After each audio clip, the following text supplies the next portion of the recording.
permite não, só tu fala mais pelo chat mesmo, né?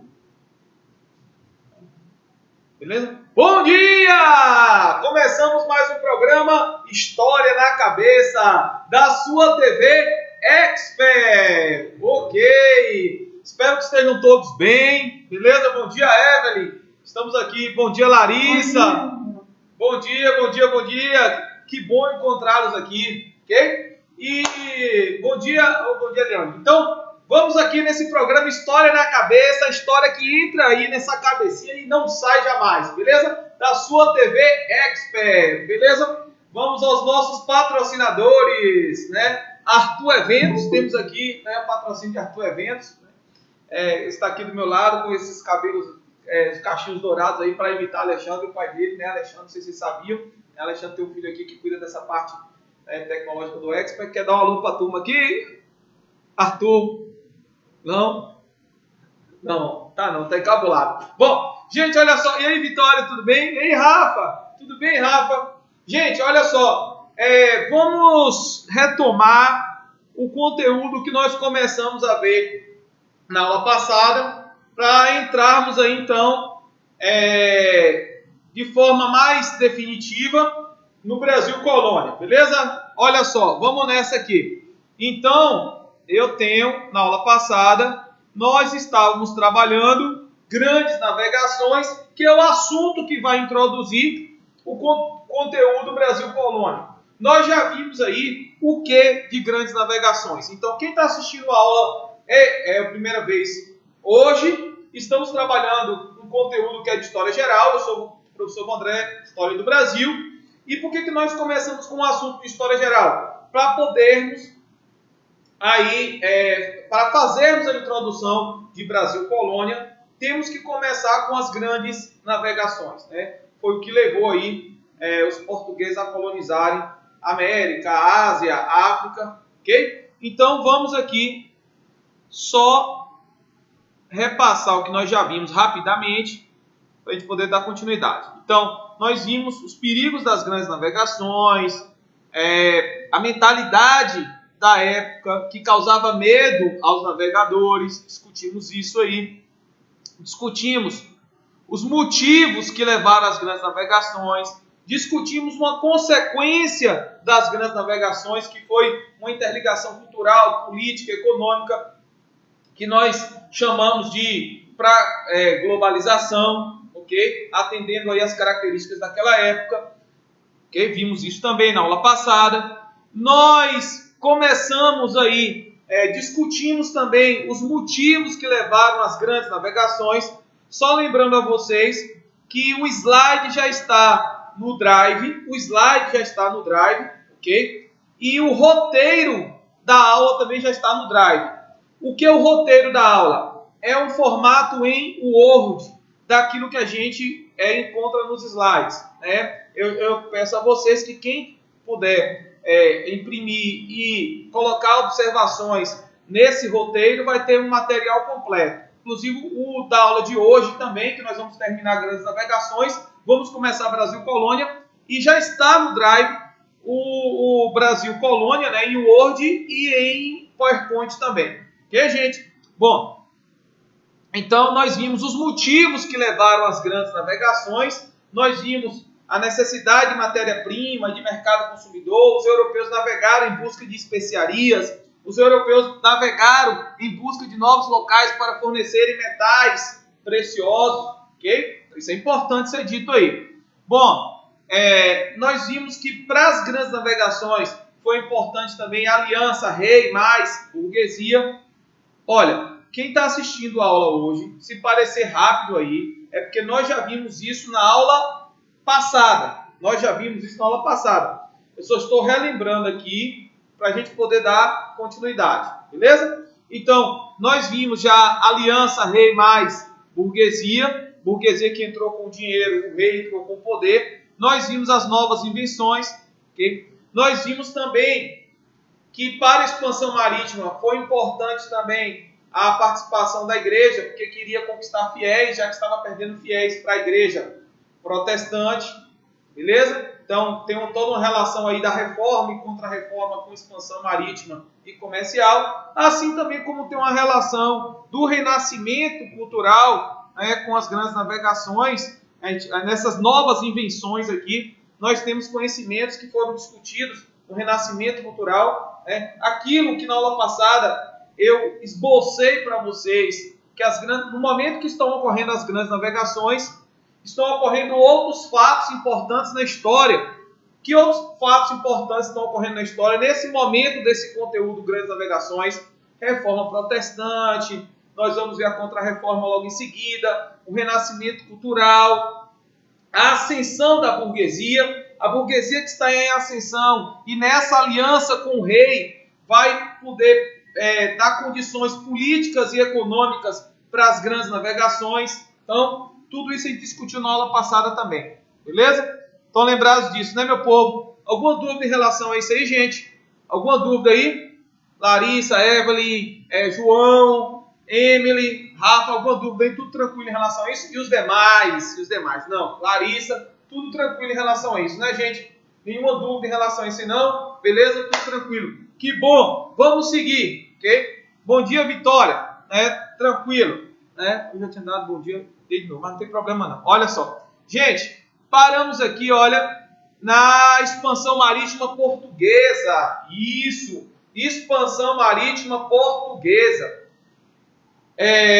Vamos falar especificamente da expansão marítima portuguesa, por quê?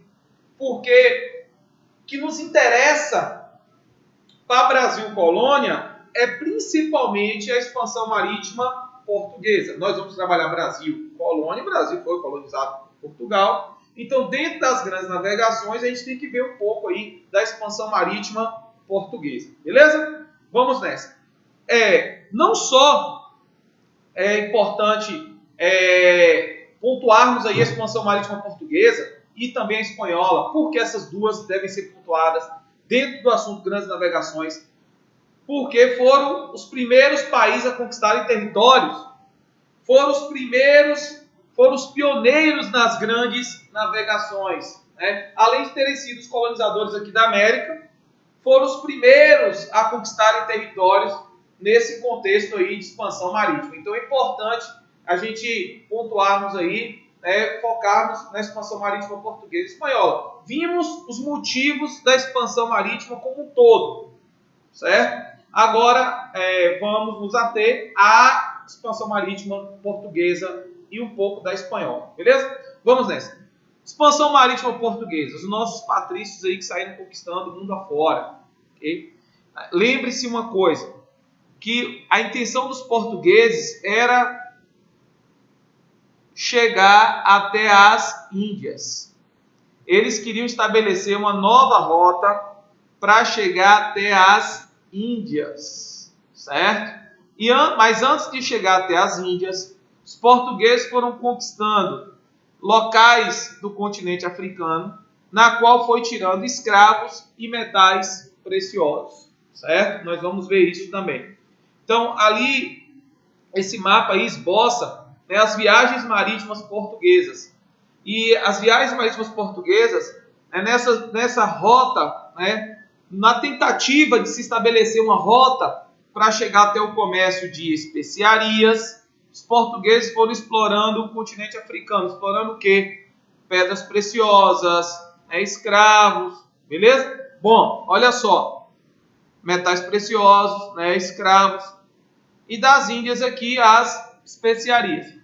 Vamos nessa. Gente, quais foram os motivos que levaram Portugal a ser pioneiro nas grandes navegações? É interessante que Portugal chegou a ser uma das nações mais ricas, desse momento, nações europeias, chegou a ser um dos países mais ricos do continente europeu. Portugal hoje não ocupa esse mesmo posto.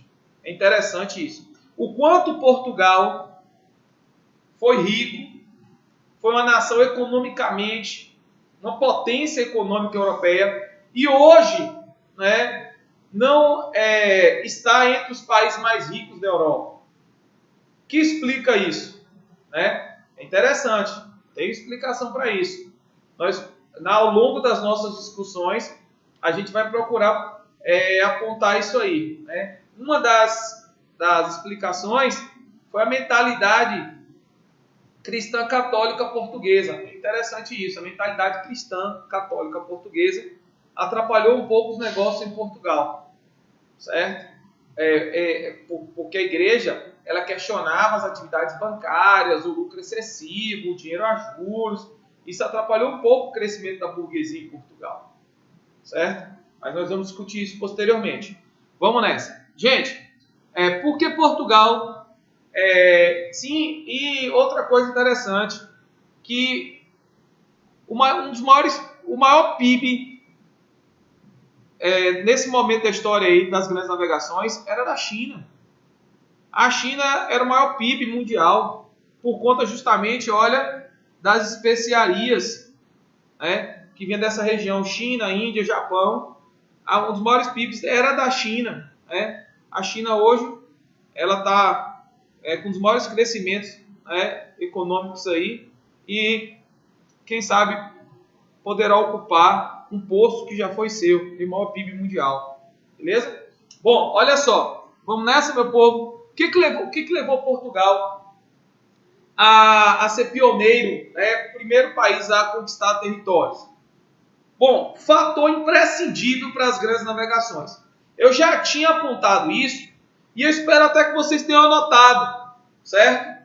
Que um fator que precedeu as grandes navegações, um fator importante para as grandes navegações, foi a centralização de poder nas mãos do rei, certo? Observe que isso aí vocês não podem perder de vista. A centralização de poder nas mãos do rei foi um fator imprescindível para as grandes navegações.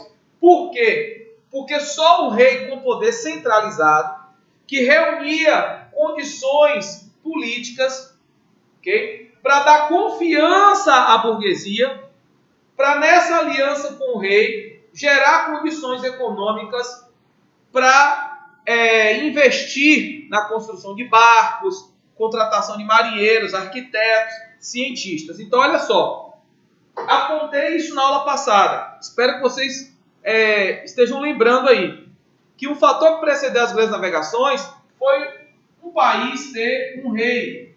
Mas esse rei tinha que ter poder. Até expliquei isso na aula para vocês, na aula passada, que nem todos os reis tinham poder nessa época. Alguns reis reinavam, mas não governavam. Início da Idade Moderna nós estamos vendo. Idade Média, período anterior. O rei reinava, mas não governava. E o primeiro país a conseguir centralizar poder nas mãos do rei foi Portugal. Professor, por que você está falando tanto que era importante o rei ter poder em suas mãos, ter poder centralizado? Porque só um rei com poder centralizado que poderia gerar uma aliança com a burguesia. A burguesia ela não iria arriscar aplicar o seu dinheiro num empreendimento que não pudesse ter uma garantia do retorno. Quem poderia garantir o retorno do dinheiro da burguesia? O rei. Um rei com poder. O que significa um rei com poder? Um rei que comanda o exército, um rei que estabelece as leis, um rei que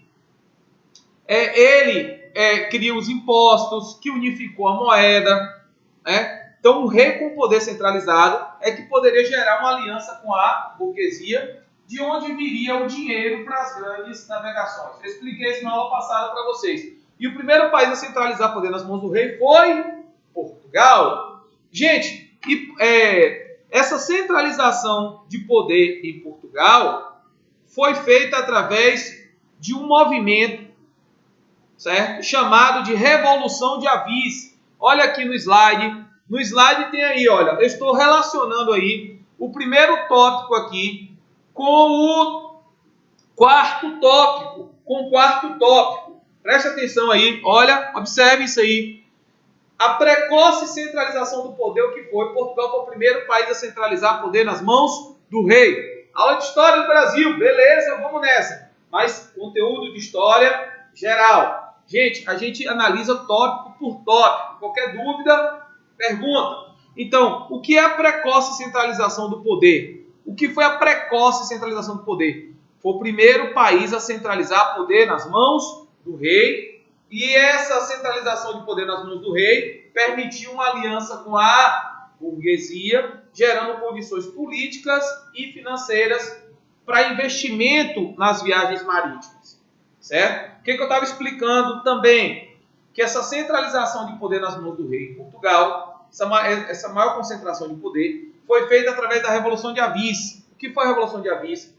Foi um movimento em Portugal onde a nobreza ela conseguiu reforçar, centralizar o poder nas mãos de Dom João, mestre de Avis, ok?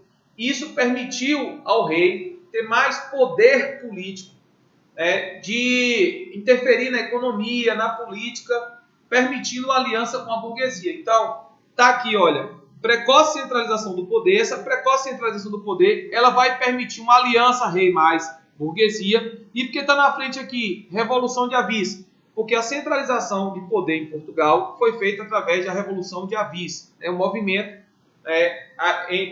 articulado por um nobre, Dom João Mestre de Avis, com a burguesia portuguesa, certo? Bom, vamos nessa.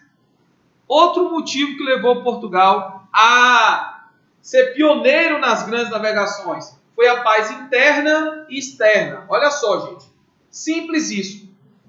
Aliás, se você prestar atenção, gente, tudo é muito simples em história. Olha só, presta atenção. Portugal não estava vivendo nenhum conflito interno, ou já tinha centralizado o poder nas mãos do rei. Portugal não estava vivendo nenhum conflito externo, não estava vivendo um conflito com outro país. Então, Portugal não estava vivendo um período de paz, com a ausência de conflito interno e externo. E o que isso tem a ver com as grandes navegações? Tem a ver que Portugal pôde focar, o rei de Portugal pôde direcionar os esforços para as viagens marítimas. Pois se estivesse vivendo conflitos internos e externos, isso poderia desviar o foco. O Portugal poderia não ter condições de se concentrar nas viagens marítimas. Beleza? Então, se liga nisso aqui. Se liga nisso aqui. Paz interna e externa permitiu focar, direcionar os esforços tanto políticos quanto econômicos para as viagens marítimas. Tranquilo. Então, isso também favoreceu Portugal. Outros países estavam vivendo conflitos internos e externos. Esse processo de centralização de poder nas mãos do rei, por exemplo, gerou conflito em alguns países. Na França, por exemplo. Bom, posição geográfica. Okay? Portugal, gente, possui uma posição geográfica privilegiada. Olha só, Portugal possui uma posição geográfica privilegiada. Olha aqui, Portugal é banhado pelo Oceano Atlântico, certo? Que vai passar a ser a principal rota comercial. Qual vai ser a principal rota comercial? Vai passar a ser o Mar Mediterrâneo, certo? Portugal banhado aqui pelo Mar Mediterrâneo. Portugal, porta de entrada aqui para o Mar Mediterrâneo. Portugal banhada pelo Oceano Atlântico e porta de entrada aqui para o Mar Mediterrâneo. Mar Mediterrâneo que era a principal rota comercial. Então Portugal estava numa condição geográfica privilegiada porque em contato com o Oceano Atlântico, certo? Porta de entrada aqui para o Mar Mediterrâneo. Então esse contato de Portugal com essas principais rotas marítimas vai favorecer Portugal na expansão marítima e comercial. Portugal está tentando expansão marítima e comercial e está próximo às principais rotas marítimas e isso vai favorecer o país, claro. Beleza? Olha só. É uma consequência das grandes navegações. Quem está anotando aí, viu, gente? Então, a posição geográfica é privilegiada por quê? A posição geográfica é privilegiada por quê? Porque ela é Portugal banhada pelo Oceano Atlântico e Mar Mediterrâneo. Mar Mediterrâneo que era a principal rota comercial. E o Oceano Atlântico que vai passar a ser a principal rota comercial, certo? Por conta das grandes navegações. Beleza? Olha só. Outro fator que colaborou para que Portugal fosse aí pioneiro nas grandes navegações. A Escola de Sagres. O que é a Escola de Sagres? Simples. Um centro de estudo de novas técnicas de navegação.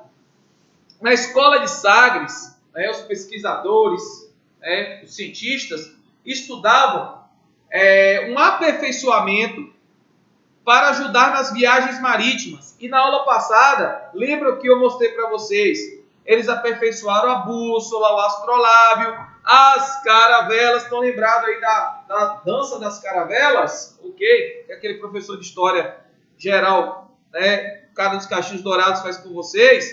Pois é, Evelyn. Pois é, peço ao professor Alexandre porque é a invenção dele. Ok? A caravela também foi aperfeiçoada na Escola de Sagres. Não dancei o quê, rapaz?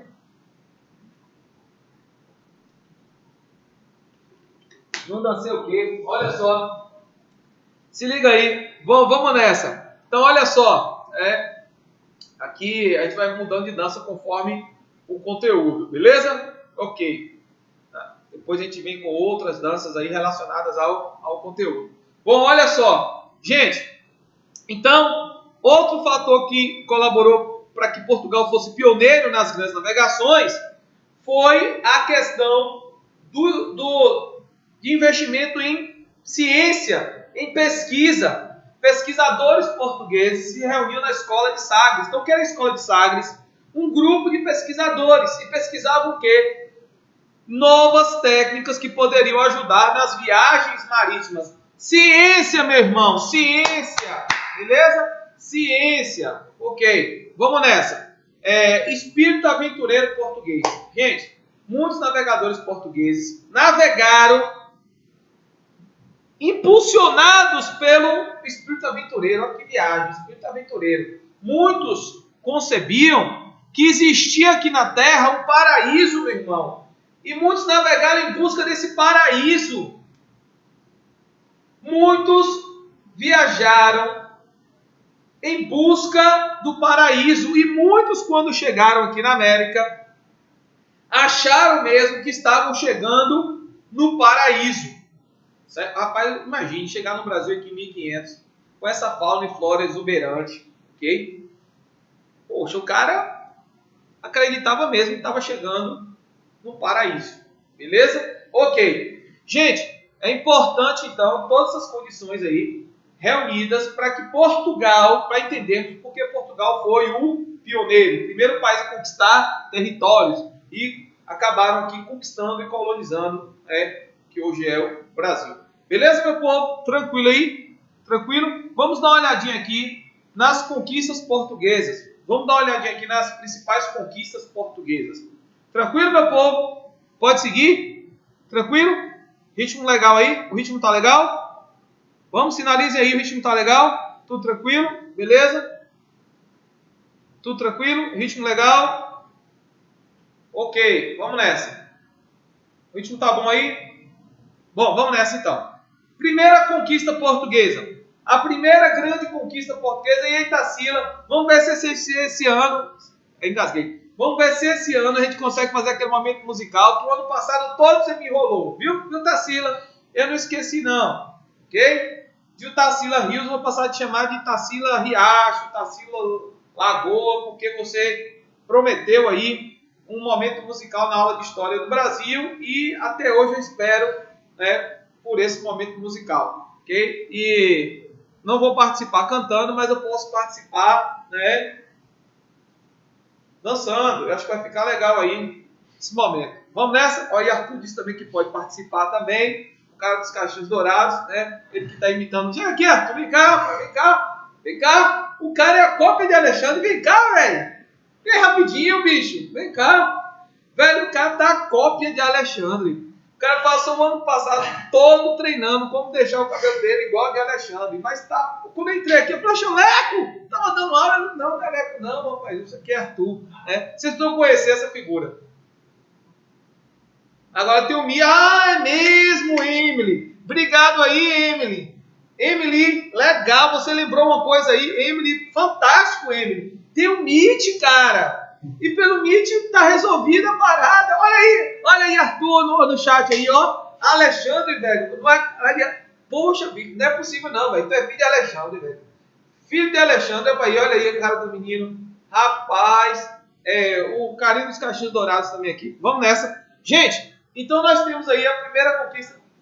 Ah, não era filho de Elan? Não, mas eu tô achando que é filho de Alexandre. Pela aparência aí, eu tô achando que é filho de Alexandre, né? Bom, olha só. Sendo filho de um ou do outro, ele tá armado, viu? Parabéns, viu? Parabéns, viu, ator? Eu não sei qual é pior dos dois. Olha só. Gente... Vamos nessa, gente. A galera que não conhece esse professor é doido, mas é assim mesmo. Olha só. Meu povo lindo. Primeira conquista portuguesa. Primeira conquista portuguesa. A galera que não conhece o professor Alexandre ainda não vai conseguir fazer essa analogia, não, mas ele dá aula sábado. Vocês, olha aí, dá um print aí e compara com o Alexandre sábado, que vocês vão, para quem não conhece, né, que vocês vão entender o que eu estou falando. Bom, olha só, meu povo, se liga aí. Primeira grande conquista portuguesa. A primeira grande conquista portuguesa foi a conquista de Celta, certo? Foi a conquista de Celta. Tá aqui, olha, Celta, 1415, marco oficial da expansão portuguesa. A primeira grande conquista de Portugal nas grandes navegações foi a conquista de Celta. Vamos localizar Celta aqui para que vocês tenham. Vamos localizar Celta aqui. Olha aqui. Celta aqui, olha. Norte da África. Onde está aí Marrocos, certo? Gente, Celta era um importante centro. Celta era um importante centro de comercialização de especiarias, certo? Por que Portugal atacou Celta? Por que Portugal conquistou Celta? O que tinha de Celta importante para ser o marco da expansão marítima portuguesa? Celta era um importante centro. Celta era um importante centro de comercialização de especiarias. Se liguem, não era em Celta que eram produzidas as especiarias. Isso já foi aqui passado para vocês. As especiarias eram produzidas nas Índias. China, Índia, Japão. Celta era um importante centro de comercialização, certo? E os portugueses vão atacar Celta. Os portugueses vão dominar o comércio de especiarias em Celta. Só tem que isso levou os comerciantes de Celta até saírem da localidade e se dirigiram a outros pontos comerciais. Mas Portugal conseguiu ali conquistar o Celta. Isso deu condições financeiras a Portugal para continuar suas viagens marítimas. Eu só quero ressaltar uma coisa. Se liguem nisso que eu vou dizer aqui para vocês. A conquista de Celta, ela teve aí um ponto econômico. Qual foi o ponto econômico? Importante centro de comercialização de especiarias. Mas tem outro ponto relacionado à conquista de Celta que vale a pena ser ressaltado. O ponto religioso. Como assim um ponto religioso? Os portugueses cristãos. Os portugueses cristãos. Quem comercializava especiarias em Celta eram os muçulmanos. Eu tenho uma guerra aí entre cristãos e muçulmanos. Certo? Tem uma guerra aí, alguns até citam, né, como se fosse uma nova cruzada. Peraí, gente. Nós não estamos na época das cruzadas. As cruzadas ocorreram durante a Idade Média, século XII, XIII, certo? Aqui nós estamos no século XV. Não é época daquelas cruzadas que ocorreram lá na Idade Média, beleza? Mas por que uma nova cruzada? Porque as cruzadas foram guerras entre cristãos e muçulmanos. A conquista de Celta foi um conflito também entre cristãos e muçulmanos. Os portugueses cristãos expulsando os muçulmanos de Celta, até porque, olha, Celta está aqui, olha, perto de Portugal. E Portugal já tinha sofrido uma invasão muçulmana. Portugal já tinha sofrido uma invasão no contexto da expansão muçulmana, certo? Portugal tinha conseguido expulsar os muçulmanos nas guerras de reconquista, tanto Portugal quanto Espanha. É tanto que quando você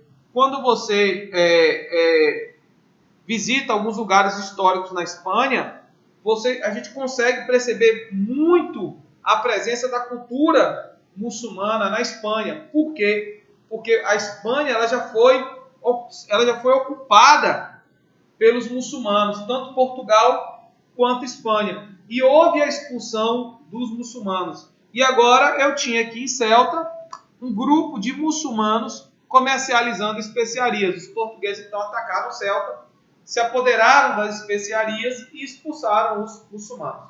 Beleza, meu povo? Entendido isso? Tranquilo? Entendido isso? Vamos nessa, certo? Vamos nessa. Bom, Portugal também vai ocupar as ilhas, né, de Açores, Madeira e Cabo Verde. Portugal vai ocupar as ilhas de Açores, Madeira e Cabo Verde, certo? Onde Portugal vai produzir cana-de-açúcar. O primeiro lugar que Portugal vai produzir açúcar não vai ser no Brasil. Antes do Brasil, Portugal já produziu açúcar na Ilha da Madeira, Cabo Verde e Açores. Só tem que a produção de cana-de-açúcar nessas localidades não conseguia suprir a demanda, não conseguia suprir, né, o consumo na Europa. Aí Portugal resolveu produzir cana-de-açúcar no Brasil, né? Um dos motivos que levaram Portugal a produzir cana-de-açúcar no Brasil é porque Portugal já tinha experiência de produção de cana-de-açúcar, né, na costa da África. Beleza? Muito simples, gente, isso é muito simples. Conteúdo aí, meu irmão, muito simples. Beleza? Bom, 1434, os portugueses chegaram ao Cabo Bojador. O Cabo Bojador era um local, está aqui, olha, de difícil acesso pelos portugueses.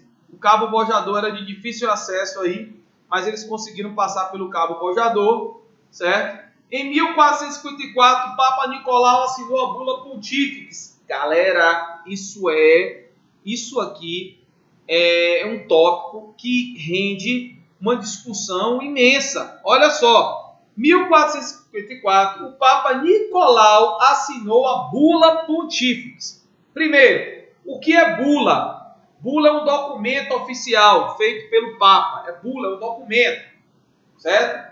Bula Pontifex, feito pelo Sumo Pontífice. O que é o Sumo Pontífice? O dirigente máximo da Igreja Católica. Então, Bula Pontifex, um documento feito pelo Papa. E olha o que reza esse documento. Olha o que estabelece esse documento, meu povo. Se liga aqui. Estabeleceu a permissão para que fosse permitido a escravidão de muçulmanos, pagãos e outros inimigos da igreja. A igreja, num documento, ela autorizou a escravidão. Ela legitimou a escravidão, certo? Então é interessante, porque ao se falar de grandes navegações, a gente puxa uma discussão importante, que é a escravidão. Gente, escravidão, eixo temático do Enem e do vestibular. Se liguem, história na cabeça, meu irmão. Olha só, escravidão é um eixo temático. O que é um eixo temático? É algo que é muito cobrado, tanto no Enem quanto no vestibular. Enem e vestibular cobram muito, a temática escravidão, certo? Aí a discussão atual é regimes análogos à escravidão, né? Trabalho análogo à escravidão, mas para se discutir escravidão, a gente tem que sempre parar nas grandes navegações, porque o que vai dar impulso à escravidão na Idade Moderna foram as grandes navegações. Foram as grandes navegações que impulsionaram a escravidão na Idade Moderna. E quem é que vai legitimar a escravidão? Quem legitimou a escravidão foi a igreja, através de um documento, Bula Pontifex, certo? Esse documento, ela autorizava, permitia a escravidão de inimigos. Gente, e aí a igreja vai justificar que a escravidão do negro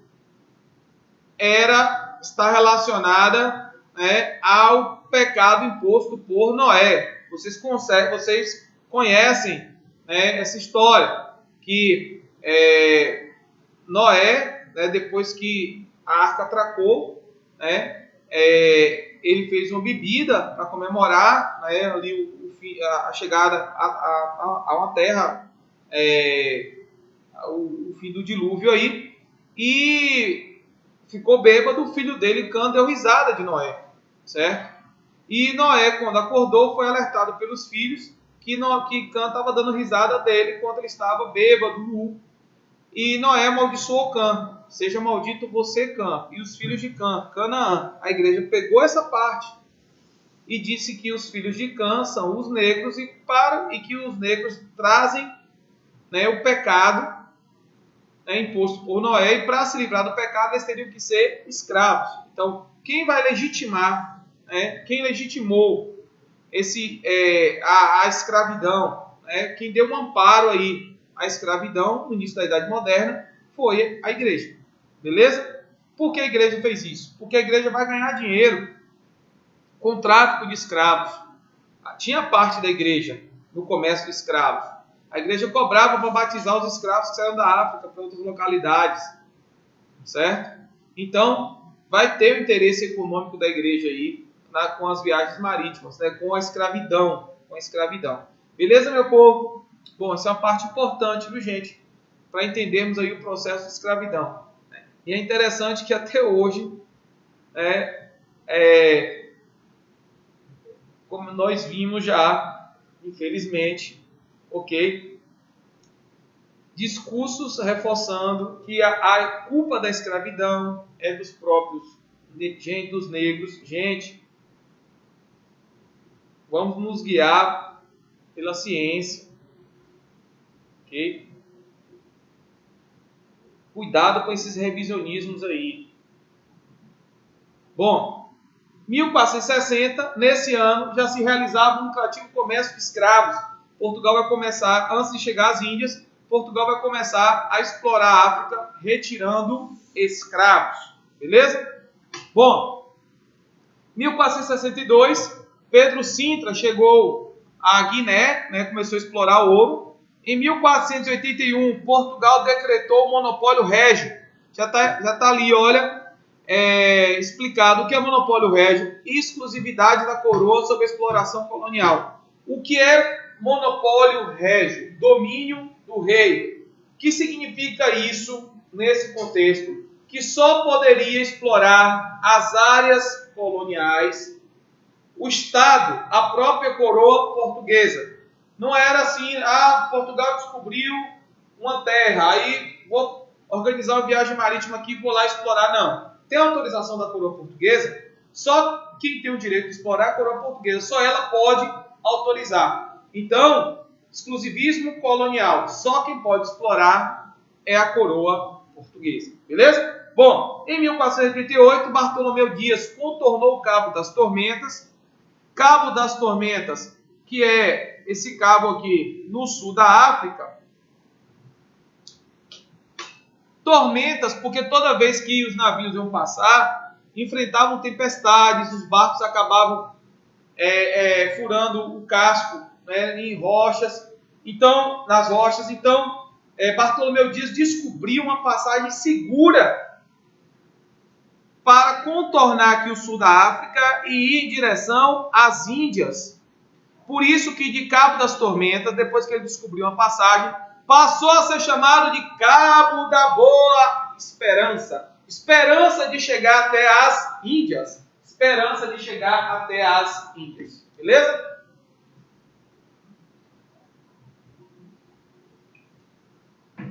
Se liga. Vamos nessa.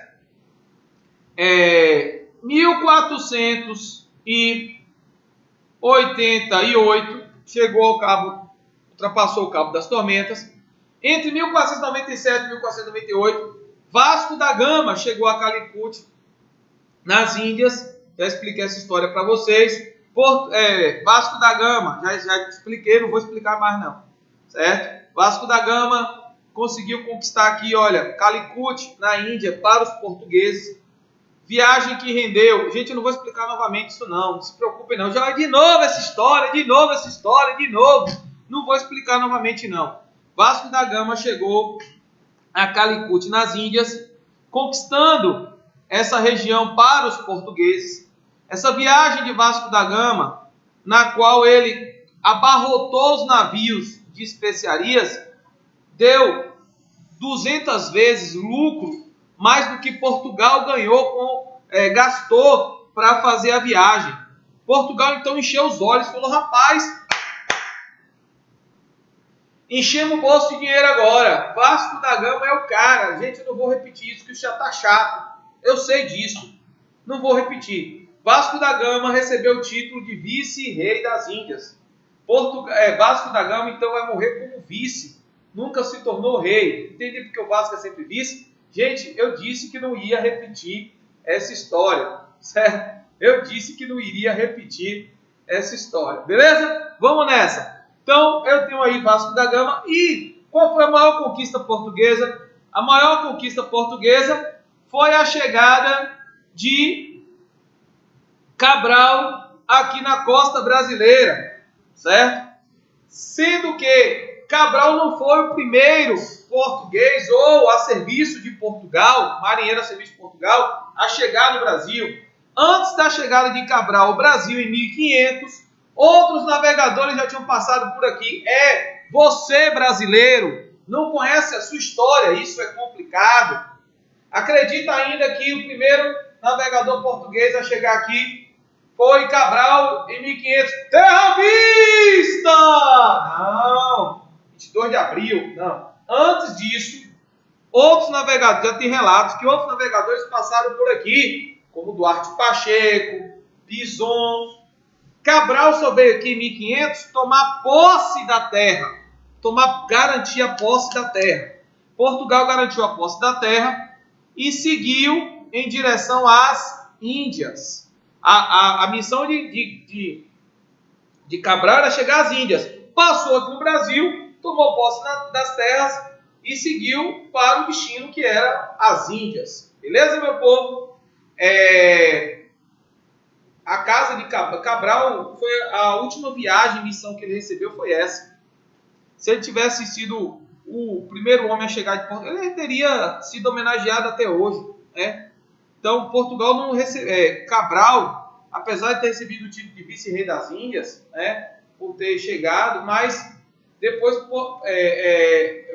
Cabral vai cair no ostracismo, okay? Porque dizem que ele desobedeceu ao rei de Portugal, porque era para ir em direção às Índias, mas ele foi influenciado pelos comerciantes a chegar aqui no Brasil e tomar posse logo da terra.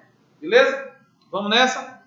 Olha, temos a expansão marítima espanhola. Gente, o cara da expansão marítima espanhola foi Cristóvão Colombo. Cristóvão Colombo, ele não é italiano, não é espanhol, ele é genovês. Ele não é espanhol, ele é italiano.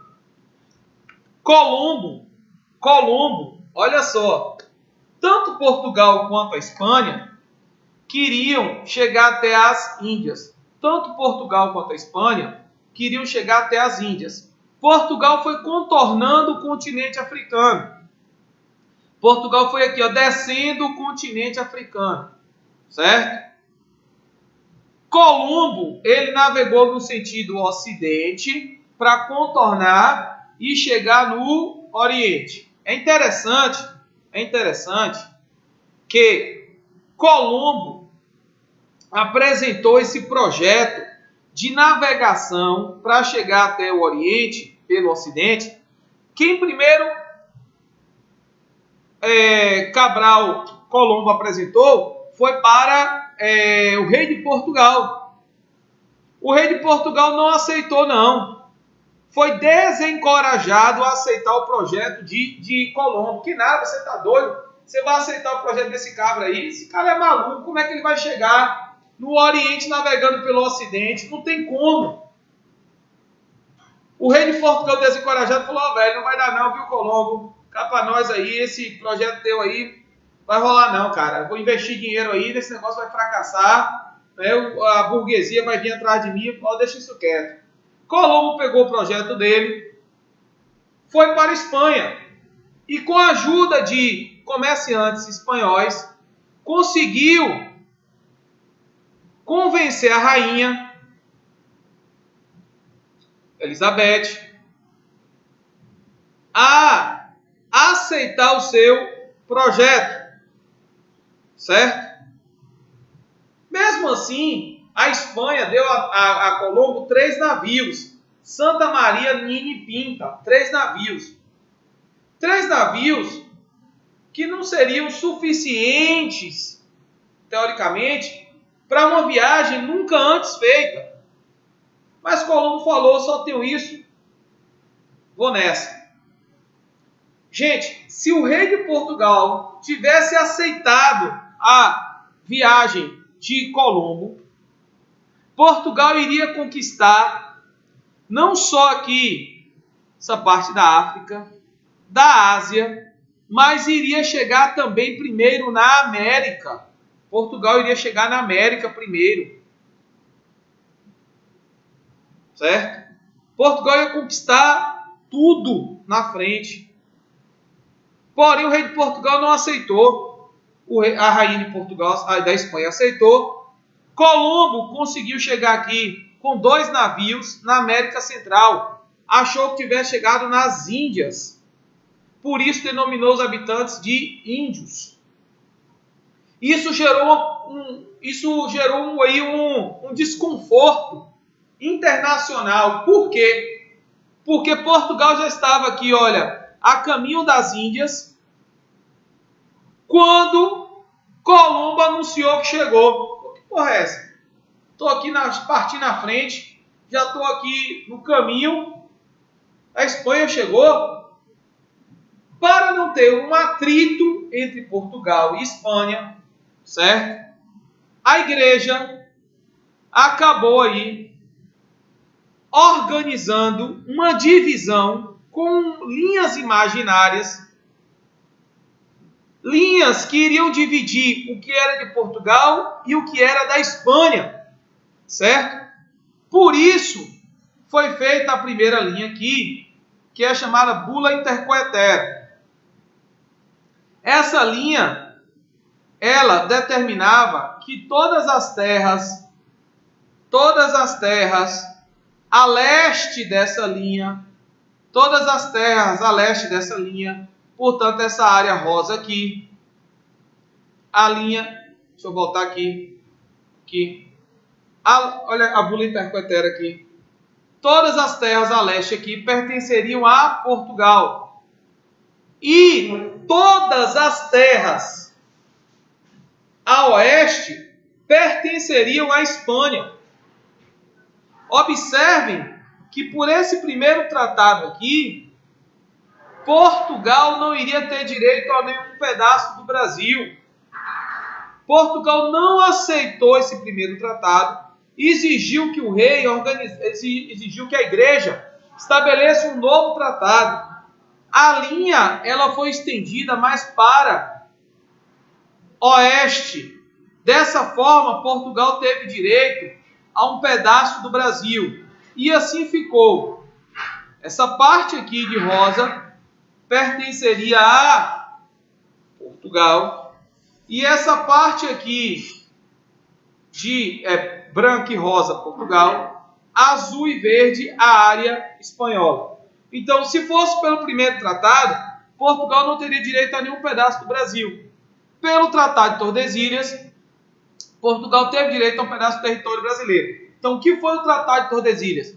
Foi um tratado estabelecido pela Igreja, determinando que todas as terras a serem descobertas e demarcadas pela linha pertenceriam a Portugal ou à Espanha. Todas as terras a oeste da linha do Tratado de Tordesilhas pertenceriam à Espanha. E todas as terras a leste, descobertas e a serem descobertas, passariam a ser de Portugal. Isso para evitar um conflito entre Portugal e Espanha. Beleza? Isso foi respeitado? Não. Portugal e Espanha respeitaram o Tratado de Tordesilhas? Não. A Espanha ela vai ocupar lugares aqui na América Central que pertenciam a Portugal, e Portugal vai ocupar territórios que pertenciam à Espanha. Gente, só dá uma olhadinha no mapa aí. Se Portugal ficasse só com o que foi determinado pelo Tratado de Tordesilhas, o Brasil seria hoje metade do território. Se o Brasil hoje tem o dobro do território que na ocasião do Tratado de Tordesilhas foi estabelecido para Portugal,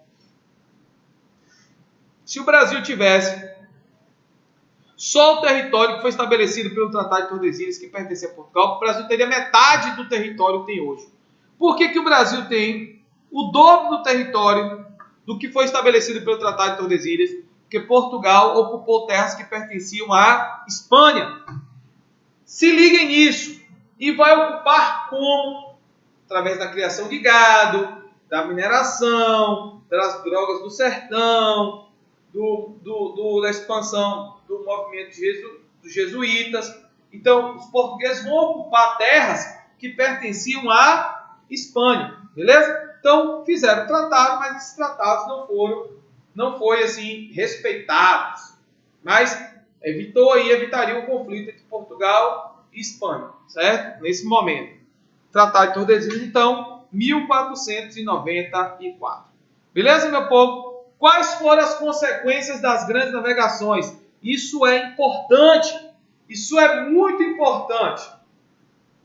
Consequências da expansão marítima e comercial. Se liguem aí, olha, vai chegando meio-dia, a fome, mas repito, a fome tem que ser do saber. A fome tem que ser do saber, ok? Depois você vai saciar aí a outra. Olha só, quais foram aí as consequências das grandes navegações? Comércio amplia-se e torna-se mundial. Houve uma ampliação do comércio. Eu tenho aí então um processo de globalização. O eixo econômico muda para o Atlântico. O principal eixo econômico era o Mar Mediterrâneo. O principal eixo econômico vai ser o Oceano Atlântico. Principal rota comercial. Isso é importante, repito. Colonização da América. Também a colonização da África, da Ásia. Transferência de metais preciosos para a Europa. Eu expliquei isso para vocês. Essa transferência de metais preciosos para a Europa vai gerar, inclusive, inflação no continente europeu. Muitos lucros para a burguesia europeia. Mas podemos acrescentar mais. É aí que entra vocês. É aí que entra a participação de vocês. Podemos acrescentar mais. O que podemos acrescentar mais? O que você está fazendo aí é tudo. Olha, gente, pode ficar à vontade, eu estou brincando. E Alexandre estava aqui no celular, gente, ó, no Tinder. Eu cheguei por trás e o que você está fazendo, Arthur? O moleque tomou um susto, quase caiu na cadeira aqui. Fica distraído no Tinder. Olha só. No Orkut.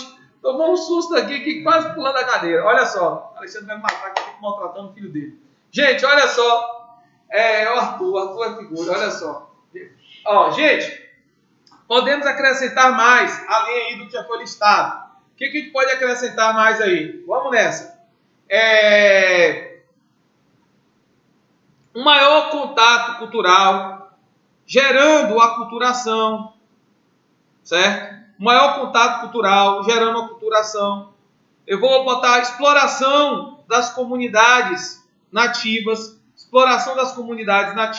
tudo vocês podem acrescentar. Esse processo de expansão mais comercial vai gerar uma exploração das comunidades conquistadas, vai gerar um processo de aculturação por parte dos povos conquistados, beleza? Então, isso aí é bom vocês acrescentarem. Culturação, exploração das áreas conquistadas, extermínio de povos originários, extermínio de povos originários. Isso é importante ser colocado. Beleza? Ok, finalizamos aí a expansão marítima comercial. Tranquilo, gente? Alguma dúvida? Algo que vocês queiram pontuar aí? É o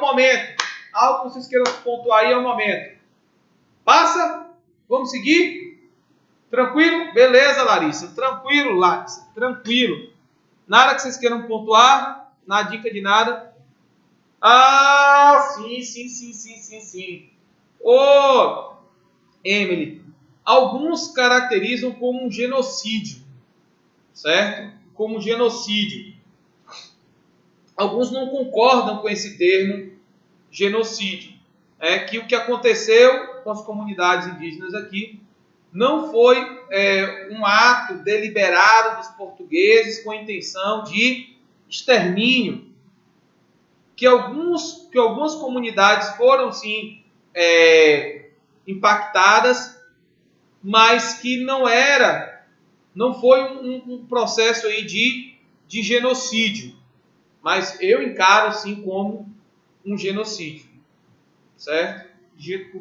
Genocídio.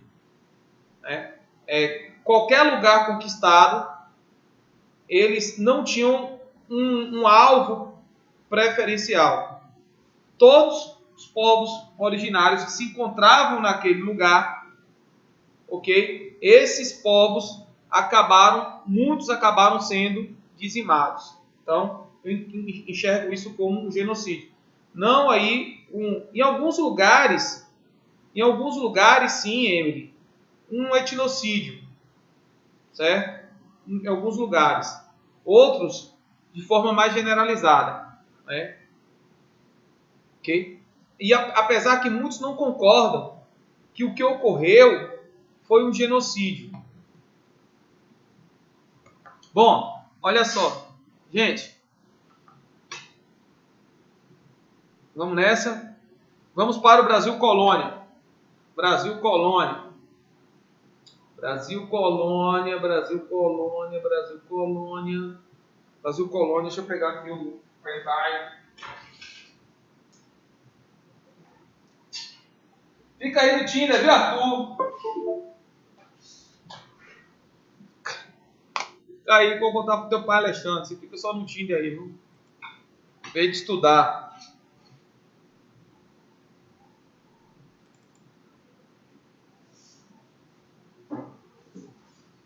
Gente,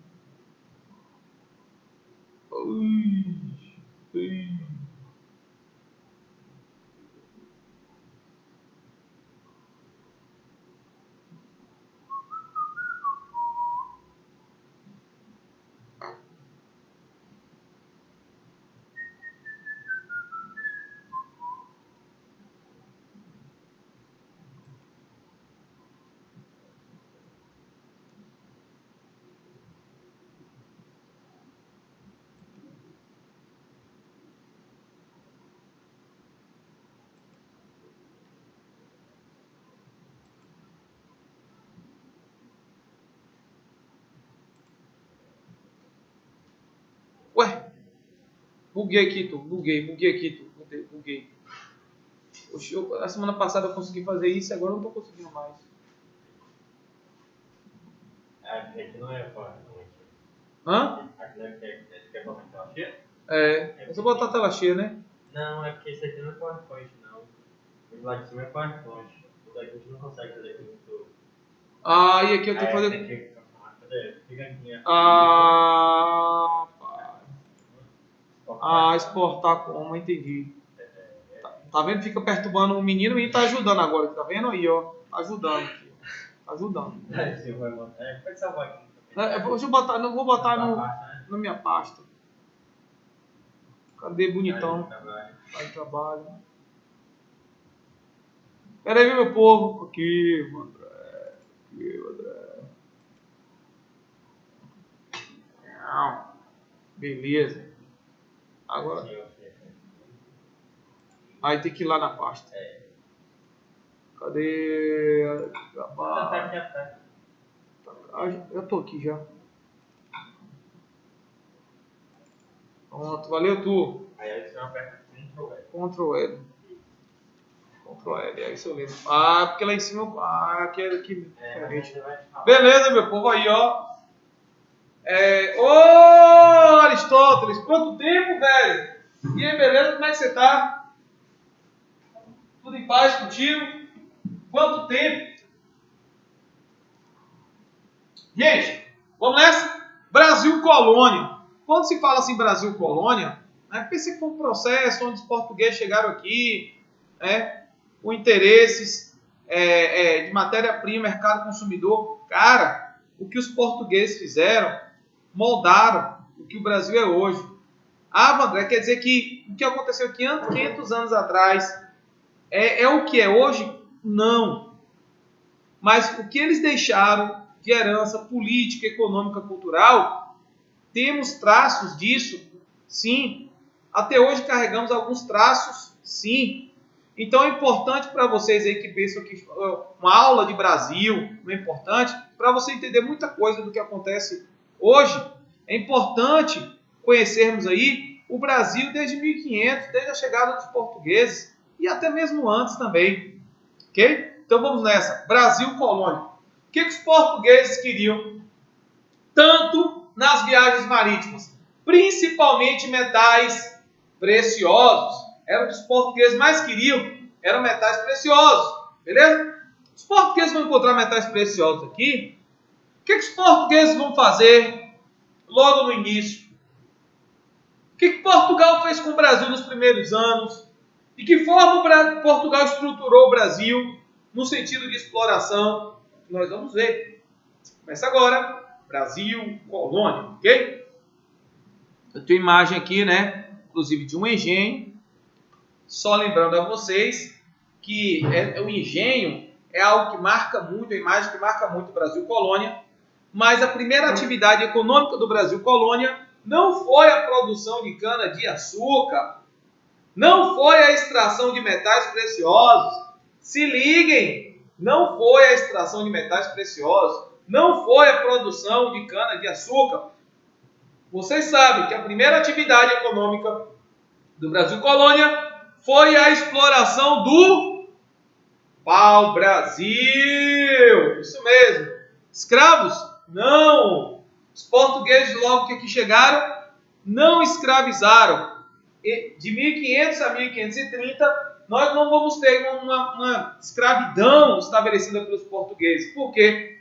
Porque a retirada do pau-brasil era feita pelos índios, que recebiam ferramentas e utensílios, e isso nós chamamos de escambo. Escambo. Vamos nessa? O que foi que fizeram com o Brasil? Como foi que estruturaram o Brasil? Vamos ver agora. Começa no programa História na Cabeça, a parte de Brasil colônia. Vamos nessa, meu povo? 300 anos de Brasil colônia. Ok. Bom, logo que os portugueses chegaram aqui, oficialmente, 22 de abril de 1500, nós já vimos que não foi bem assim, que antes da chegada de Cabral, outros já tinham passado pelo nosso litoral, mas oficialmente, pelos portugueses, 22 de abril de 1500. Okay? Foi realizada a primeira missa, né? Esse quadro é de 1861. Essa primeira missa ela foi realizada pelo Frei Henrique.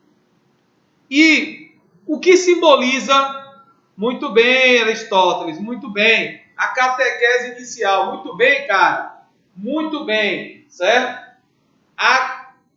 Simboliza aí a catequese, simboliza a presença da igreja na expansão marítima e comercial. Você realizar a primeira missa é um ato de estar tomando posse. Você realizar a missa ali é um ato de inauguração. Até hoje, quando vai inaugurar alguns empreendimentos, realiza a primeira missa. Certo? É a abertura do negócio. Né? Ô Rafa, Rafinha, tudo. Rafinha. Cuidado com as suas analogias, Rafinha. Ok? Olha só, viu? Isso é de Vargas, Rafa. Isso é de Rafa, isso é de Vargas, viu? Olha só. Gente, então, realizou a primeira missa aí, né, para simbolizar a chegada dos portugueses, a presença da igreja, né? Não, tá tranquilo, Rafa, tá tranquilo isso aí, né? Tranquilo, né? Olha só, olha, gente, realizar a primeira missa, né, é um ato de posse, de presença, não só do Estado português, mas da própria igreja católica, ou do próprio Estado português e da igreja católica, nesse processo de catequização das comunidades em relação aos povos originários. E é interessante que esse quadro ele foi pintado com intenção. Quadros históricos têm toda uma ideologia presente. E qual é a ideologia aí? De mostrar uma integração dos índios à celebração, de mostrar uma integração dos índios aí ao ato religioso. Claro que não foi assim, certo? Mas a intenção era demonstrar essa integração, essa interligação. Olha como os índios estão, muitos curiosos, mas muitos ali interligados, ao culto, à celebração. Claro que não foi bem assim, ok? Bom, vamos seguir. Gente, Brasil como colônia seguiu, a uma determinação estabelecida pelos países europeus em relação às suas colônias. Que determinação era essa? Que as colônias deveriam produzir produtos primários e consumir produtos manufaturados. Então, o Brasil como colônia, ele, dentro da ótica de colonização, o Brasil seguiu o pacto colonial. Existia o pacto colonial. O que era o pacto colonial? Era a forma como as metrópoles exploravam as suas colônias. Como? Toda colônia, certo? Dentro do processo de expansão marítima e comercial, deveria fornecer produtos primários, produtos tropicais para a metrópole. Essa metrópole, ela acabava repassando para a Europa, certo? Assim como os produtos manufaturados que chegavam à colônia só poderiam ser comercializados por comerciantes metropolitanos. Pacto colonial é a obrigação, resumindo, é a obrigação da colônia só fazer comércio com a metrópole. A colônia só pode fazer comércio com a metrópole. A colônia só pode fazer comércio com a metrópole. Claro que nem tudo que sai da colônia fica na metrópole. Muito do que saía da colônia era comercializado pelos comerciantes da metrópole para outros países europeus. Assim, nem tudo que entrava na colônia de produtos manufaturados, como ferramentas, tecidos domésticos, produtos manufaturados que chegavam na colônia, só podiam ser comercializados por comerciantes da metrópole. Mesmo até que não fossem produzidos na metrópole, fossem produzidos. Exemplo, no Brasil chegava tecidos, ferramentas, tudo isso era produzido em Portugal? Não. Eram produzidos na França, na Inglaterra, mas só podiam ser comercializados no Brasil por comerciantes portugueses ou autorizados pela coroa portuguesa.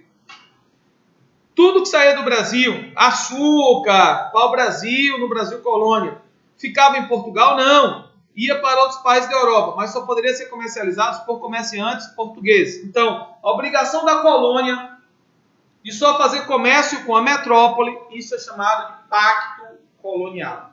Era uma forma, a metrópole obrigava a colônia a só fazer comércio com ela, porque era uma forma de estabelecer uma fiscalização, controlando tudo o que entra e o que sai. Eu posso controlar isso em relação aos impostos. Gente, porque, acompanhem comigo, qual foi a forma que Portugal e outros países metropolitanos, qual era a forma deles sugarem a riqueza da colônia? A forma de sugar a riqueza da colônia é através dos impostos. Como é que eles poderiam controlar os impostos? Controlando tudo que entra e tudo que sai. Como é que eu posso controlar tudo que entra e tudo que sai? Estabelecendo que tudo que entra e que sai só pode ser comercializado por comerciantes metropolitanos. Se os comerciantes metropolitanos, se os comerciantes portugueses controlam tudo que entra e que sai, eu posso controlar essa questão dos impostos. E era através dos impostos que era sugada a riqueza da colônia, certo? Então, pacto colonial. Claro que isso a rigor, não acontecia. Existiam os contrabandos. Muito do que entrava e que saía da colônia era contrabandeado. Ainda acontece muito isso hoje. Imagine no Brasil colônia. Portugal nem sempre conseguia controlar tudo que entrava e tudo que saía, não. Certo? Pelo contrário, Se hoje não consegue, imagine nesse contexto. Beleza? Então, o Brasil ele foi explorado dentro da ótica mercantilista. Dentro da ótica mercantilista eu tenho o pacto colonial, que é a obrigação da colônia só fazer comércio com a metrópole. Beleza, meu povo? Bom, eu apontei para vocês que dentro da ótica colonialista, o que regeu a política econômica dos estados europeus foi o mercantilismo, certo? O que é o mercantilismo? Gente, isso é um assunto de história geral, ok? Hoje a política, o que rege a política econômica mundial é o neoliberalismo, certo? Na época das grandes navegações, na época da expansão marítima e comercial, isso cai muito em provas, viu, gente? O que orientou economicamente os países europeus durante a expansão marítima e comercial foi uma política chamada de mercantilismo. Qual é a principal característica do mercantilismo? A intervenção do Estado na economia. Eles acreditavam que tudo só era possível por meio forte da intervenção do Estado. Era o Estado que deveria mandar na economia. Era o Estado que deveria determinar o que seria produzido, para quem seria vendido, de quem você deveria comprar. Quem determinou que o Brasil deveria produzir cana-de-açúcar foi a coroa portuguesa. Quem comercializava tudo que saía do Brasil era a coroa portuguesa. Olha a intervenção do Estado na economia. Então, o que é mercantilismo? A forte intervenção do Estado na... O que caracteriza o mercantilismo? A forte intervenção do Estado na economia. O que foi a política mercantilista? Foi uma filosofia, uma política econômica da época dos Estados modernos, da época da expansão marítima e comercial.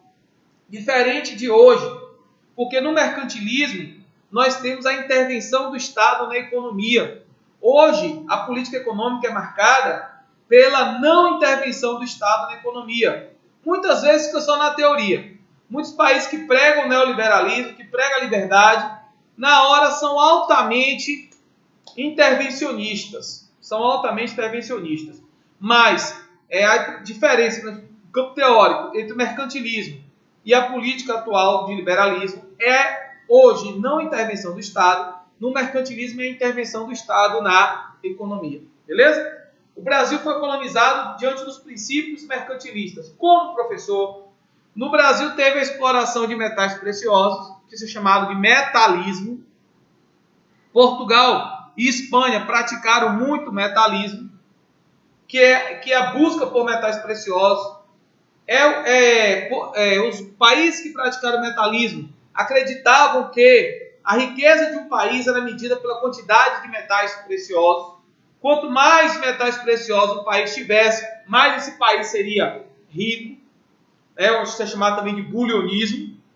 Alguns países praticaram a balança comercial favorável, que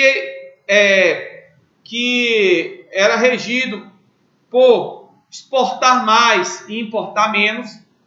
Quem fez muito isso foi a Inglaterra, nessa época. Teve também o protecionismo. Você proteger as suas fábricas, como? Aumentando os impostos dos produtos importados. Porque quando você aumenta bulionismo, de bullion, bulionismo, vem de bullion, que significam metais em inglês. Olha só. Então, toda vez que você aumenta as taxas dos produtos importados, os produtos importados ficam mais caros que os produtos nacionais. Isso favorece, então, a produção manufatureira interna, certo? Colonialismo, colonizar os territórios em busca de mais recursos. Quem praticou muito o protecionismo, gente, foi França, Inglaterra, e todos os outros praticaram aí o colonialismo. Olha só, então nem todos os países praticaram o mercantilismo da mesma forma. Alguns países saíram em busca de metais preciosos, Portugal e Espanha. Já a França e a Inglaterra já procuraram estimular o comércio, a indústria. E é interessante que dentro desse processo aí, quem se deu bem foi quem investiu em comércio e indústria. Porque Portugal ficou atrás de metais preciosos, os metais preciosos acabaram esgotando. E mais, muitos metais preciosos de Portugal e Espanha foram para a França e Inglaterra, porque eles vendiam produtos manufaturados para os países, para Portugal e Espanha. Então, Portugal e Espanha ficaram só atrás de metais preciosos, ficaram só atrás desse extrativismo, não investiram na indústria e no comércio e gastaram muito ouro e muita prata comprando os produtos da França e da Inglaterra. Quem se deu bem? Franceses e ingleses. O ouro esgotou para Portugal e Espanha, eles acabaram entrando em decadência, enquanto os países Portugal, França e Inglaterra continuaram investindo em indústria e comércio. Então, dentro desse mercantilismo aí, se deu muito bem inicialmente Portugal e Espanha por acharem metais preciosos, mas isso acabou depois levando ao esgotamento das minas. Quem se deu bem foram os países que investiram em indústria e comércio, como franceses e ingleses. Beleza? Então, mercantilismo marcado pela forte intervenção do Estado na economia. O que eu estou falando de Brasil colônia? Eu estou falando de mercantilismo. Que o Brasil foi colonizado dentro da ótica mercantilista. O que tem de tão explícito do mercantilismo na colonização brasileira? A busca por metais preciosos. O colonialismo. O pacto colonial. Se ligaram nisso aí, gente? Se ligaram nisso aí? O pacto colonial. O metalismo. O colonialismo. Beleza, meu povo? Tranquilo, tranquilo. Bom, vamos nessa. Se liga aí, viu? Se liga. Bom, de 1500 a 1530, Portugal deu uma esnobada no Brasil. Portugal esnobou o Brasil legal. Portugal não se interessou muito pelas terras brasileiras, não. Portugal deu uma esnobada no Brasil. Falou, rapaz, não me agradou, não. O que mais os portugueses queriam encontrar aqui quando chegaram? Metais preciosos.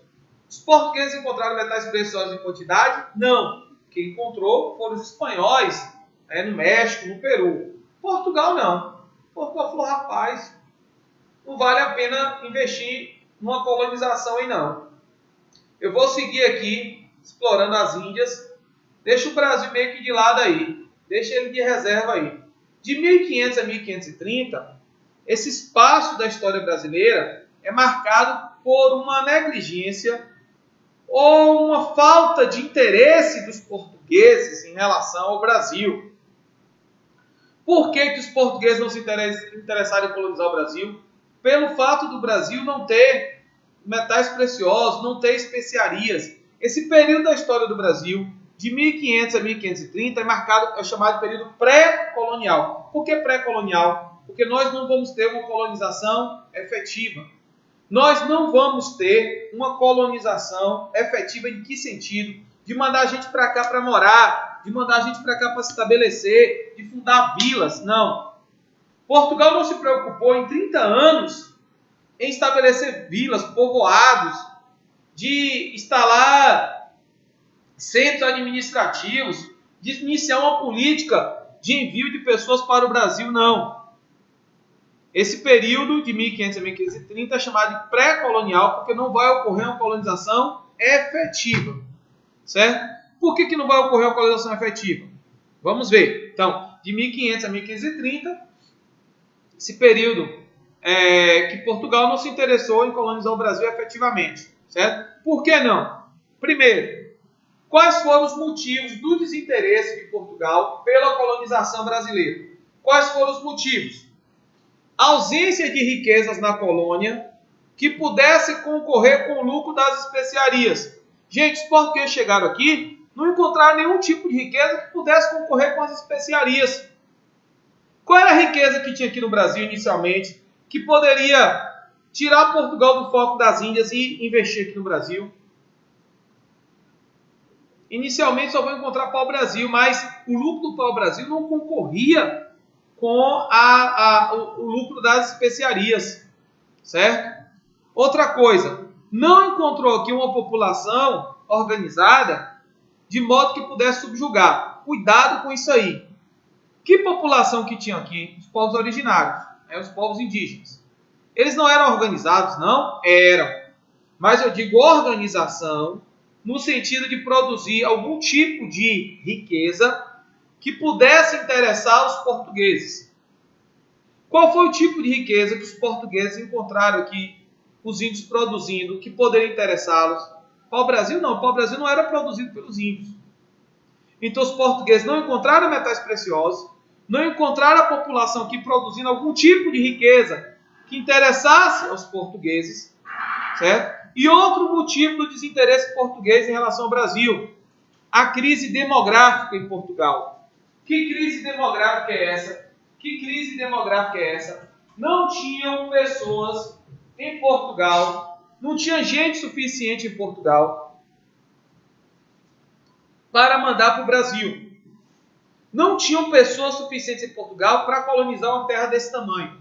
Então a crise demográfica, a ausência de uma quantidade expressiva populacional que pudesse mandar para o Brasil. Então Portugal, inicialmente, não se preocupou em colonizar o Brasil pela crise demográfica, pela falta de metais preciosos, pela ausência de algo que os índios pudessem produzir que interessasse aos portugueses. Então, por esses motivos, Portugal deu uma esnobada, certo, no Brasil, deixou o Brasil aí de lado durante 30 anos. Deu uma esnobada no sentido de colonização efetiva, mas eles vão começar a explorar o Brasil. Explorar sim, colonizar não. Diferença aí, viu gente? Bom, então Portugal começou a mandar expedições para explorar, para ver o que o Brasil tinha de bom aí. O que o Brasil tem de bom? Vamos explorar, vamos ver o que o Brasil tem de bom. São expedições guarda-costas e expedições de reconhecimento. Expedições guarda-costas, elas visavam patrulhar o litoral para tentar evitar invasões, tentar evitar contrabandos. Expedições de reconhecimento, elas tinham o objetivo de reconhecer o que o Brasil tinha de potencial, o que o Brasil tinha de riqueza, certo? Então, guarda-costas, expedições que visavam vigiar a costa. Expedições de reconhecimento, reconhecer o que o Brasil tinha de potencialidade, o que o Brasil tinha de bom. Então, em 1501, Gaspar de Lemos encontrou aqui a primeira riqueza no Brasil, que foi o pau-brasil. Gaspar de Lemos, em 1501, já encontrou aí no litoral brasileiro uma abundância de pau-brasil. Pau-brasil que era uma árvore que dela se retirava uma tinta vermelha que era usada para tingir os tecidos na Europa. Então a primeira riqueza encontrada a princípio foi uma madeira da qual se extraía uma tinta natural, claro, para tingir tecidos na Europa. Isso despertou o interesse dos portugueses. Era uma atividade que concorria com as especiarias? Não. A atividade de exploração do pau-brasil incentivou os portugueses a colonizarem o Brasil? Não. Mas os portugueses começaram a trabalhar na extração do pau-brasil, que não eram feitos por uma mão de obra portuguesa. Na extração do pau-brasil nós vamos ver que utilizaram a mão de obra indígena. Okay? Então, em 1501, Portugal organizou a primeira expedição de reconhecimento sob o comando de Gaspar de Lemos, na qual descobriu o pau-brasil. Em 1503, mandou uma expedição comandada por Gonçalo Coelho, na qual, nessa expedição, eles instalaram feitorias. Olha, gente, o termo feitorias aí, importante aí, viu, gente? Feitorias.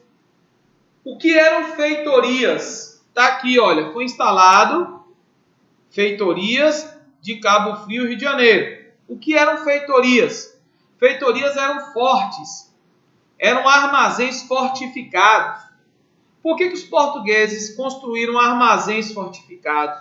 O interesse dos portugueses em construir armazéns fortificados era proteger mercadorias como o pau-brasil no litoral, para facilitar o abastecimento dos navios e evitar roubos. Então, olha só, feitorias eram armazéns fortificados. Qual era o objetivo desses armazéns fortificados? Proteção e armazenamento de mercadorias. Então, feitorias eram armazéns fortificados. Qual era o objetivo? Proteção e armazenamento. Proteção e armazenamento de mercadorias, como o pau-brasil. O Brasil foi o primeiro lugar que Portugal instalou feitorias? Não, cuidado com isso. Portugal já tinha tido essa experiência de instalação de feitorias no litoral africano.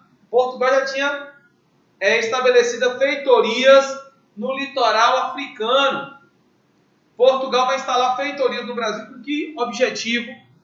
Estabelecer proteção e armazenamento de mercadorias. Porque quando o navio chegava nas margens, ficava fácil ser abastecido, porque as mercadorias já estavam lá nas feitorias. Então, gente, importante aí a instalação de feitorias no litoral brasileiro, Cabo Frio e Rio de Janeiro. Ok? Bom, o pau-brasil foi a primeira atividade econômica do Brasil colônia. Primeira atividade econômica do Brasil colônia foi a exploração do pau-brasil. Certo? Vamos nessa. Como era feita a exploração do pau-brasil? Atividade extrativa. Só faziam extrair. Ninguém produzia aqui pau-brasil, ninguém plantava. Era extrativismo, só faziam tirar. Certo? A sistemática. O que é a sistemática? Não tinha um sistema, não tinha um rigor, não tinha um plano de extração. Os portugueses chegavam no litoral, ofereciam ferramentas e utensílios aos índios.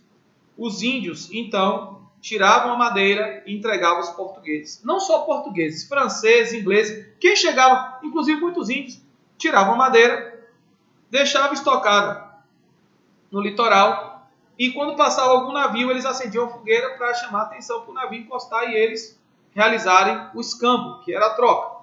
Então não tinha um sistema de extração.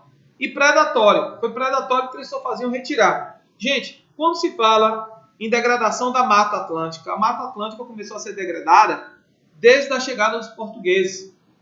Certo? Pois foi tirando abundantemente, principalmente o pau-brasil, para ser levado para a Europa. Então isso gerou uma atividade predatória.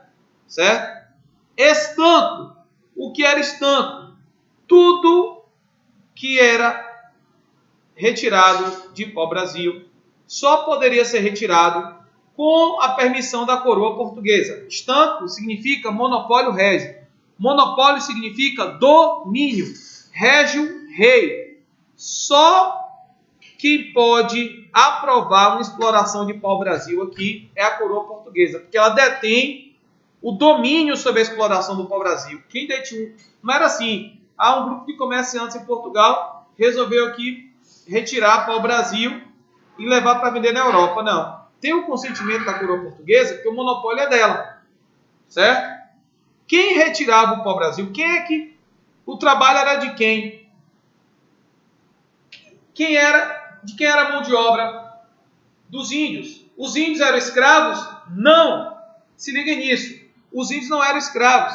Eles recebiam ferramentas e utensílios, miçanga, chapéu, faca, facão, machado, espelho, panelas, em troca da madeira. Então isso não é escravidão. Isso é uma troca, um escambo. Cuidado com isso. Nesse período de exploração do pau-brasil, eu não tenho escravidão. Eu tenho um escambo, que é uma troca de ferramentas, utensílios e trabalho por pau-brasil. Certo? Os índios trocavam o pau-brasil. Os índios também realizavam trabalhos para os portugueses, como a construção de feitorias, e recebiam ferramentas e utensílios. Isso era chamado de escambo. Beleza? Gente, e quem primeiro explorou o pau-brasil aqui foi uma companhia de comércio de Fernando de Noronha. Fernando de Noronha era um comerciante português. É um cristão novo. Né? Um judeu que se converteu ao cristianismo. Porque você, judeu, para participar desse comércio com as colônias portuguesas, você tinha que se converter ao cristianismo. É chamado cristão novo. Fernando de Noronha, comerciante, dono de uma companhia de comércio, recebeu da coroa portuguesa o direito de explorar o Brasil. Foram os primeiros a explorarem o Brasil abundantemente aí. Não vai dar muito certo isso não, beleza? Encerramos aqui nossa aula falando sobre a exploração do pau-brasil. Agradeço a todos aí pela participação, pela atenção. Encerramos aqui mais um programa História na Cabeça da sua TV Expert e até a próxima semana. Valeu, Emily, valeu mesmo. Tudo de bom, valeu, Larissa. Beijo, valeu todo mundo.